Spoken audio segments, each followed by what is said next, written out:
your host, Mary Copeland, and this infotainment podcast explores how to live your best life now and well into retirement.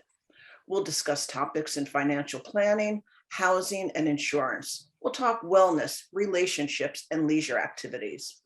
A full, active life requires planning for your goals and preparing for the unexpected.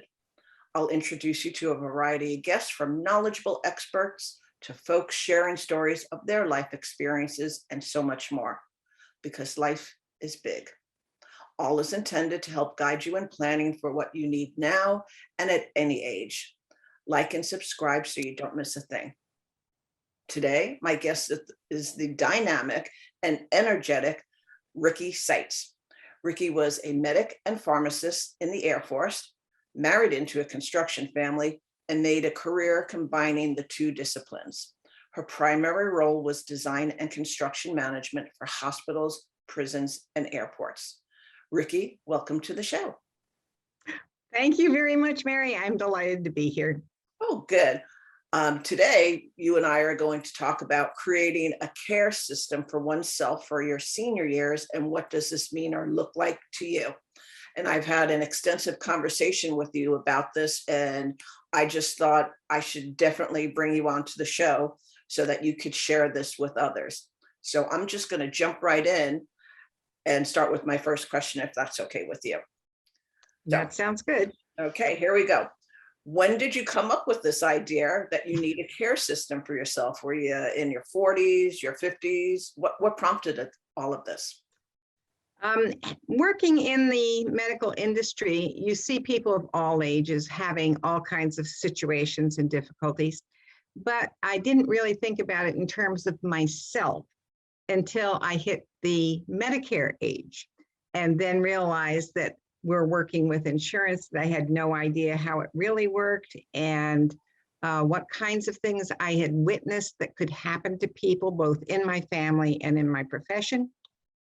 And I decided this is time to start taking this a little bit more seriously, but not seriously enough that I did anything until I was probably 70.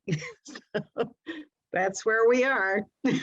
Now I'm nearly 80. Give me 10 more days and I'm there. And so I need to tell you how that was working as well. I think we're going to save that for another podcast of how you look so fabulous and what you do to look so great and stay so healthy. But happy birthday to you. Thank you. So I believe during your professional career, you had a couple of jobs that might have contributed to your personal care system planning process. So tell us how those jobs play a role in your personal care system.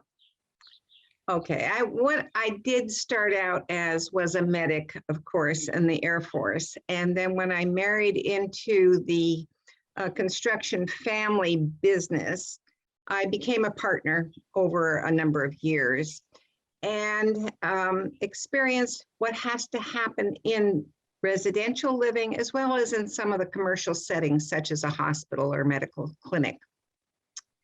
In that process, I decided I needed to take a more active role in how our physical surroundings actually affect us and how we affect them in our medical concerns and our health.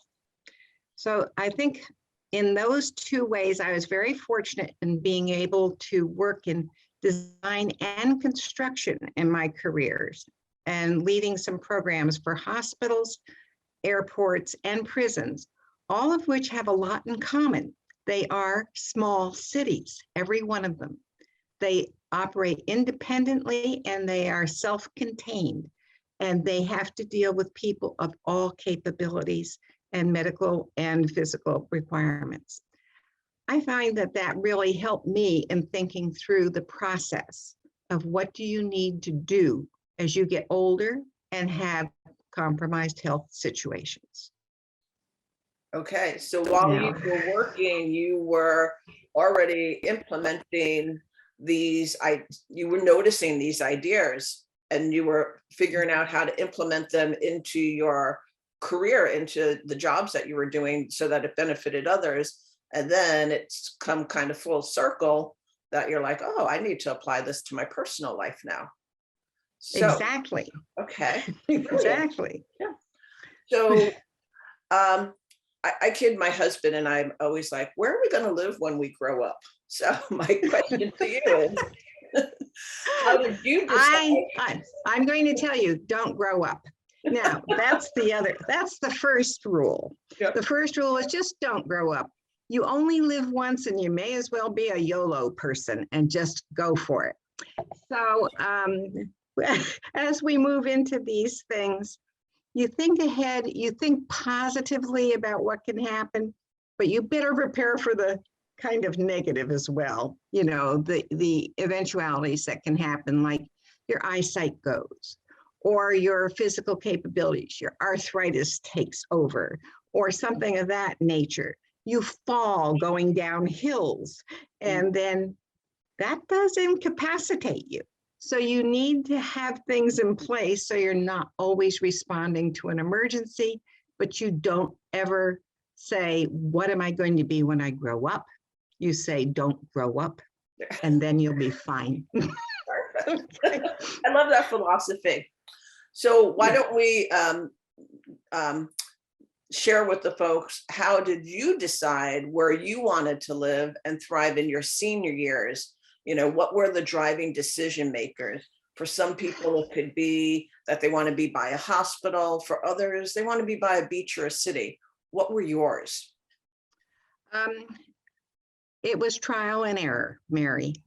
And I have to say, you can try things out. They don't all work, but that's okay. Then you find out what doesn't work and what will work for you.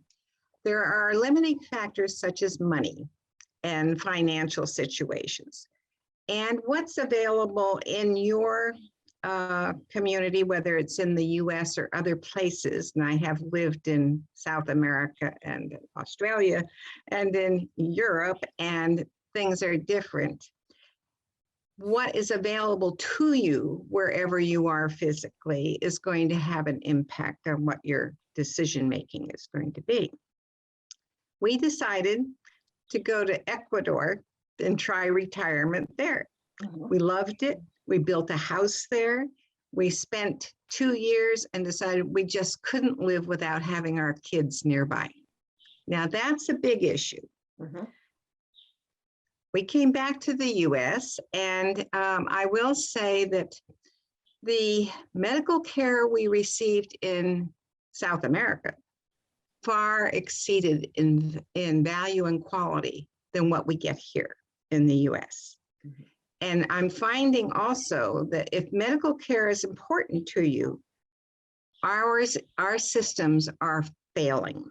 So you need to start thinking about what can you do for yourself, and put yourself in a situation where you can take care and control your own healthcare situations. And I think healthcare is a big issue after you're a certain age, when it never has been before. So you're thinking new thoughts, you're thinking brand new ideas. And having worked in the area with the hospitals in particular, and the handicap issues and those kinds of things, and having also worked on handicap codes myself, they're okay, but they're not great. So you need to think about, what can I do? So when we were looking around about what do we want to do with our newfound freedom as being retired, you don't have to get up every morning at 5 a.m. and et cetera, et cetera. It's great, honestly great. And you say, okay, what am I going to do? What's important to me? Is it my health? Is it my community? Is it my social setting? Is it my family? Is it my money? Is it any one of these things? But your value systems change. And so you need to sit down, write down, what are my value systems today? What impacts them? And then try to arrange, or give it a try anyway, a system, a physical system that's going to work for you financially and mentally. And so here we are. We've built 2 houses since living in Ecuador. And we are now in a community that's over 55 community. And I never, ever envisioned myself in an over 55 community. I thought it was very restrictive. You don't have any kids around. What are you going to do? Oh, I love it. Anyway, so we're in this over 55 community. There's about 200 and some houses here. We all have a little bit of land, not much, but we have some. But the interesting thing is the people here are very unique. They all have a new story. They all have experiences from their past, but they aren't living in the past. And that's what I like, because they take those experiences and they're expanding on them. We laugh about them. We talk about them. Socializing is very informal here. It's mostly done with dog walking down the middle of the street. And people just care for one another. It's a very pleasant community. And I love living here. And we have groups that we belong to. I didn't anticipate we would have so much going on. There are card groups, there are writing groups. I belong to a memoirs writing class. I belong to another writing group just because I like to write. I'm also a member of the Biker Babes, and I'm sorry, and we have, I'm sorry, and we have the Biker Babes have three-wheelers. So we all get together and ride around and toast each other and have a drink of champagne out in the driveway or something like that. It's a lot of fun, keeps us active.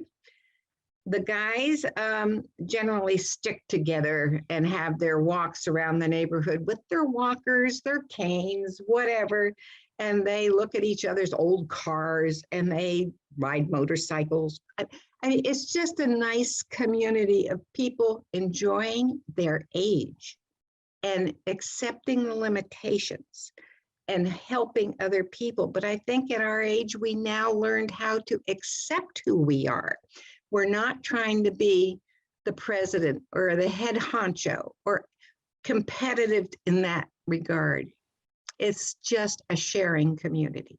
So that has been a wonderful experience for me and for my husband. This is a strange thing when you get the men and the women both enjoying the same kind of a community. That's been important. Well, when you're in a relationship, a marriage or a partnership, it has to benefit both. It can't be one-sided. And if in summary of what you just told us all, your driving forces, your decision makers, where you wanted to be by family, you needed to access, think about what your values were, and you had several trial and errors, and you have been now you bought a home in a manufactured home in a 55 and older community. I believe you're in Squim. And yes. You have talked to me about, and you just told everybody too, that, when you first lived there, the one thing that you haven't shared was you now know that your neighbors are like-minded and that they're professionals with colorful careers to share with you, and you form these allegiances and clubs. And you could be Triker Babes if you have a three-wheeler. That's a good thing, but it's hard to find a sign that says Triker Babes. We found the signs that said Biker Babes. There you go. But when you bought into that community, I'm going to guess that at first you didn't know that you were going to have all of that at first. Is that correct? You didn't know you were going to have that socialization aspect, because how do you meet somebody like, I don't want to go on about this because I have a few more questions for you, but if you go to an assisted living community, you do a tour there. Did you do some kind of tour at the Parkwood Estates? No, Not really, not Okay. like a tour. What I did some research, of course, just looking at the age group that lived here. I drove through a few times to see what the environment was looking like, that type of thing. And since I've been in the business of construction, that type of thing, I looked to see what the codes were, the county codes nearby, whether we end up having a storage unit or a swimming pool in our backyard from somebody adjacent to us, and those types of things, just to be sure that the environment that I was buying into wasn't going to have the opportunity to change radically afterward. Gotcha. And, we're in farmland basically surrounding us. And when you did And the research, you also knew that there was a clubhouse there, so it opened the door for you to make those new connections. So interestingly enough, Mary, none of my connections were made through the clubhouse. Well, then It's all been done by walking your dog down the street. okay, and saying hello to your neighbor. Yeah, it's a very friendly community. Everybody stops to say hello. Lots of people have a dish in front of their house with a dog dish with water in it, so that when people walk their dogs up and down, they can stop and let their dogs have a drink. I mean, it's that, and then people chat at the community mailboxes. Okay. There's just this very informal network. I can give you one example. There was a gal who is an author, a published author on the bestseller list, who lived here for several years. And last year, it was not quite a year ago, she died of pancreatic cancer. She didn't know she had it until about 1 month before she died. And she was not too well known in the neighborhood, although she ran her own little private newspaper around in the neighborhood. Mm-hmm. And when we found out she had it, the outpouring was amazing. People were taking turns staying with her overnight. People basically ran her hospice program from here, from within. We handled she had no family here nearby, nothing. And the whole community just kind of turned out and took care of her. So I just have to say, I'll give you an example. My husband, who's a retired attorney, wrote a will for her immediately so she could sign it before she died. Another gal went and cleaned house. Everybody in the community would bring by soup or whatever she wanted to eat. And it was just, generally, that's how it works. So it's about community. It's community. It is. It is. I have a few more questions for you, and our clock is ticking, so I want to make sure that I'm able to tap into all of your knowledge to share with the others, if that's okay. Yeah. So we have an idea already of what you do to keep your mind and body active and healthy, and you're definitely the poster child for 60s. It's the new 80s, so you've shared that. No, 80s are the new 60s. Let's go that way. There, I said that backwards. Thank you. But in the home that you're in right now, was it structurally perfect for you to work with your personal care plan, or have you had to make any changes? And what were those? And just give us a quick. Okay, I have made some major changes here. The physical setting is good, but it wasn't excellent, or it wasn't going to be totally satisfactory for what we were going to be needing. And a lot of people our age. First of all, we moved into a home that's about 27 years old. Mm-hmm. It had wall-to-wall carpeting. It did have a ramp to the front door, which is, one of those things we all worry about, steps and that type of thing. But the rest of it was just designed in a kind of a thoughtless way. And so one of the design criteria that we did look for and is available here is that we had a bedroom and a bathroom at two ends of the house. And therefore, we looked at it as this is a house where we know the government system will not take care of us at home. We don't want to be in an assisted living or nursing home. We have some things we didn't want to do.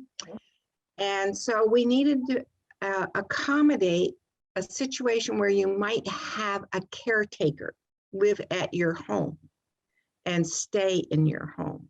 And hopefully the reimbursement rules will change over years when they discover that this is a lot less expensive than putting people into assisted living. And so we have now remodeled a portion of the house. We're still remodeling to add another outside front door. We have put in a new deck. We have taken out all of the wall-to-wall carpeting and put in plank vinyl floors so that you can move a wheelchair or a walker through the house without difficulty. And I have replaced major counters in the kitchen. We are redoing one entire bathroom to make it more handicap accessible. And we are adding a half a bath. So those are the kinds of ways that we have determined we can split our house in two almost and have living quarters at both ends with a central kitchen. And even put a wet bar into one end to make a mini kitchen if you wanted to divide it off altogether. And to do a stacked washer dryer at one end next to a shower so that you have you can have complete and separate living quarters if you want. Or there's a passageway that's just between the two. And you have outside access for both, backyards for both, front yards for both, and you are not really creating a duplex, you're creating what's allowed here, which is caretaker. And so you have a caretaker unit. Brilliant. That's what, and then the other thing I would like to suggest to people who are thinking about trying to remodel their home for living in forever, if you'll concentrate on your kitchen and your bathroom more than likely. And in that case, don't do so many built-ins. Only do build-ins where you have fixed items like sinks and stoves, where you need to have electrical and or gas and water connections. Put everything else on wheels. And if you put wheels under all of your cabinets, and you can put them wherever you want. And if they're in the way of any of your walking devices or your mobilization devices, move them, just shove them out of the way. So I believe in wheels. Okay. And I also believe in working hard, and this is my next project, on the wheelchair industry to reduce the width of wheelchairs so they fit through a 26-inch door, which is standard on interior doors, and you don't have to redo your entire house. And I also want this wheelchair to have a seat that is on a lift so that rather than having to lower your cabinets, you raise the seat with a lever or something. And you could even have it on a swivel so that if you needed to go up alongside of a cabinet, you could.